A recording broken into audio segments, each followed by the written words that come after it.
തിരഞ്ഞെടുപ്പ് വേളയിൽ CPMനെ പ്രതിക്കൂട്ടിലാക്കിയാണ് കരുവന്നൂർ സഹകരണ ബാങ്ക് കള്ളപ്പണക്കേസ് ഉയർന്നു വന്നത്.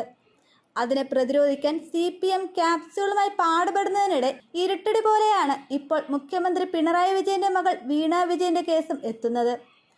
എക്സാലോജിക് CMRL ദുരൂഹ ഇടപാടുമായി ബന്ധപ്പെട്ട ED അന്വേഷണത്തിൽ വീണ വിജയൻ അറസ്റ്റിലായേക്കുമെന്നുള്ള വാർത്തകൾ പുറത്തുവരികയാണ്. വീണയ്ക്കും എക്സാലോജിക്കിനും CMRL MDക്കും ജീവനക്കാർക്കും എതിരെ ED നോട്ടീസ് അയച്ചിരിക്കുകയാണിപ്പോൾ. വീണയുടെ നിയമനം, പണമിടപാട് സംബന്ധിച്ച രേഖകൾ എന്നിവയടക്കം CMRLനോട് ഹാജരാക്കാൻ ആവശ്യപ്പെട്ടിട്ടുണ്ട്. എക്സാലോജിക് CMRL ദുരൂഹ ഇടപാടിൽ വീണയാണ് പ്രധാന ഉന്നമെന്ന് വ്യക്തമാക്കുന്നതാണ് ED നീക്കം. CMRLലെ IT manager NC Chandrasekhar, senior officer Anju Rachel Kuruvila എന്നിവർക്കാണ് ED ആദ്യം നോട്ടീസ് അയച്ചത്.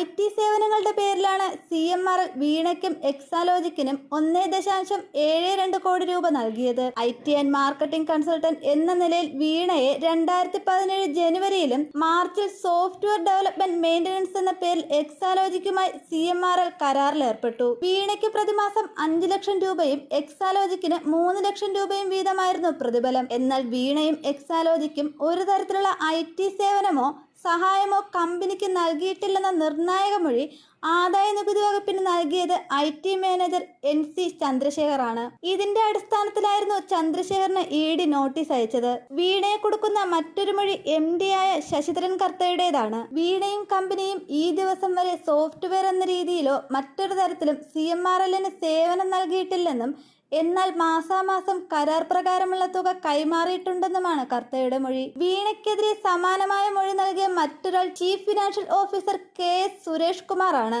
ടാലിയും പവർ ബിൽഡറും ഔട്ട്ലുക്കുമാണ് കമ്പനിയിൽ ഉപയോഗിക്കുന്ന സോഫ്റ്റ്വെയറുകൾ എന്ന് കൂടി വ്യക്തമാക്കുന്നതാണ് ആദായ നികുതി വകുപ്പിന് സുരേഷ് കുമാർ നൽകിയ മൊഴി. വീണയുടെ നിയമനം, പണം നൽകിയതിന്റെ ലെഡ്ജർ അടക്കമുള്ള രേഖകൾ എന്നിവ ഹാജരാക്കാനും ED ആവശ്യപ്പെട്ടിട്ടുണ്ട്. രേഖകൾക്ക് പുറമെ മൊഴികൾ EDക്ക് മുന്നിൽ ആവർത്തിച്ചാൽ വീണയുടെ അറസ്റ്റ് വൈകില്ലെന്ന സൂചനകളാണ് പുറത്തുവരുന്നത്. ഇതിനെ CPM എങ്ങനെ പ്രതിരോധിക്കും എന്നാണ് ഇനി കണ്ടറിയേണ്ടത്. കാരണം CPMൽ മറ്റൊരു നേതാവിന്റെ ബന്ധുവിനും തീർക്കാത്ത പ്രതിരോധമാണ് വീണയുടെ കേസിൽ CPM നടപ്പാക്കിക്കൊണ്ടിരിക്കുന്നത്. മുമ്പ് കോടിയേരി ബാലകൃഷ്ണൻ പാർട്ടി സെക്രട്ടറി ആയിരുന്ന സമയത്താണ് മകനായ ബിനീഷ് കോടിയേരിയുടെ കേസ് പൊങ്ങി വന്നത്. അന്ന് ബിനീഷ് തെറ്റുകാരനെങ്കിൽ ശിക്ഷിക്കപ്പെടണമെന്ന് പറഞ്ഞ കോടിയേരി അന്വേഷണം തീരുന്നതുവരെ പാർട്ടി സെക്രട്ടറി സ്ഥാനത്ത് നിന്ന് മാറാനും തയ്യാറായതാണ്. എന്നാൽ വീണയുടെ വിഷയത്തിൽ മുഖ്യമന്ത്രി പിണറായി വിജയനും വീണയുടെ ഭർത്താവ് മുഹമ്മദ് റിയാസും മൗനം തുടരുന്നതിൽ പാർട്ടിക്കാർക്കിടയിൽ തന്നെ അമർഷമുണ്ട്. ഇത്രയേറെ പ്രതിരോധം തീർത്ത് വീണയെ സംരക്ഷിക്കേണ്ടതിന്റെ